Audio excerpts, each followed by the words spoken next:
అందుకే నేను సమాజం, సమతుల్యత, భావితరాల భవిష్యత్తు, దేశం అంతరంగిక భద్రత, దేశ భద్రత, శత్రు దేశాల దాడులు ఆలోచించి దశాబ్దంన్నర నలిగి గుండె రగిలి అందరిలోనూ చైతన్యం రగిలించి ఈ రోజున జనసేన జయకేతనం ఎగరవేస్తున్నాం. ఇది జనసేన పద్ధతి. Registered party to recognised party. It took us a decade plus.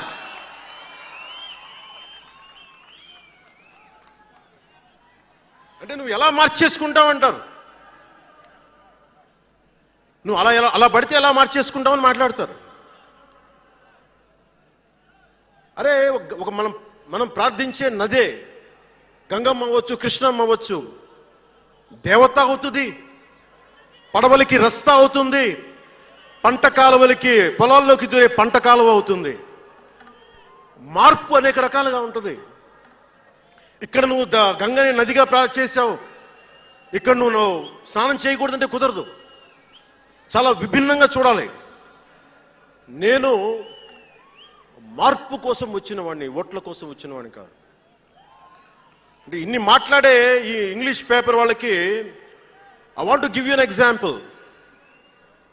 Who said Pawan Kalyan changes from left, right and center? Let me tell you this.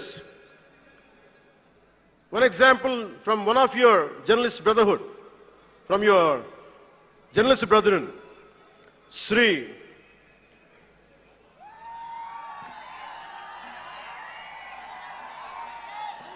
M.J. Akbar. He wrote a book called Riot After Riot.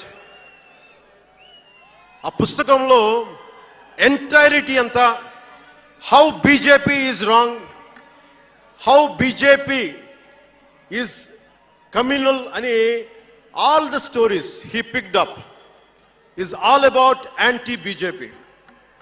But in 2014 same mister MJ Akbar has become MP for BJP. బీజేపీని తిట్టిన వ్యక్తే కాంగ్రెస్ లో ఉండి బీజేపీకి వెళ్ళి మారగలిగినప్పుడు తప్పులేదు. కానీ నేను ఇన్ని రకాలుగా మాట్లాడి తప్పు అయిపోయింది అది.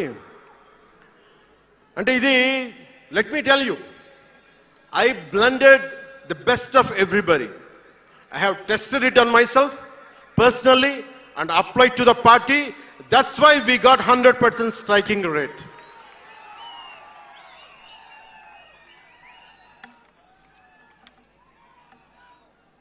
నేను ఎలాంటి కాలంలో పెరిగానంటే భావోద్వేగాలు లేకుండా, జీవిత బరువులు మోయకుండా, కించిత్తు భావుకత లేకుండా, బాధ్యతగా నడవకుండా ఉంటే ఇంత దూరం రాగలమా?